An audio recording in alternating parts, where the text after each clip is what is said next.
নমস্কার দর্শক বন্ধু, আমি Manjula Chatterjee, Facebook page, YouTube channel video.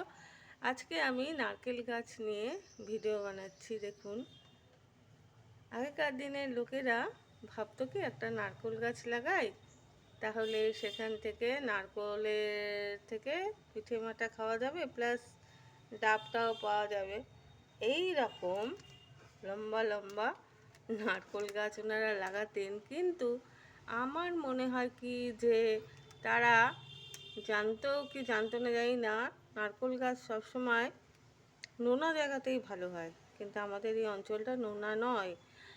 তাই জন্যে এই ডাবগুলো কি হয়, খুব একটা জল হয় না বললেই চলে, আর ঝরে যায়, নারকেল হয় না। যে আশায় ওনারা এই নারকেল গাছটা লাগিয়েছিলেন সেইটা হয় না।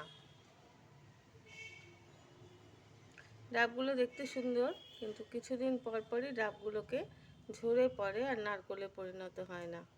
নারকেল গাছ সবসময় সমুদ্র এলাকাতে ভালো হয়, দীঘা, পুরী, এই সমস্ত যে জায়গাগুলো আছে নোনা জায়গা, সেই নোনা জায়গাতে নারকেল খুব সুন্দর হয়। কিন্তু বাড়ির শোভাবর্ধনের জন্য ওনারা হয়তো এই নারকেল গাছকে লাগাতেন।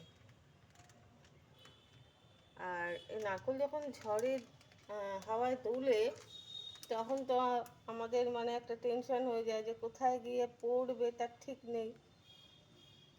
এই হলো মানে নোনা জায়গা ছাড়া নারকেল গাছ লাগানোটা বেকার। আর যদি লাগাতে হয় তাহলে মাটির নিচে অনেকটা পরিমাণ লবণ দিয়ে তবেই লাগানো উচিত।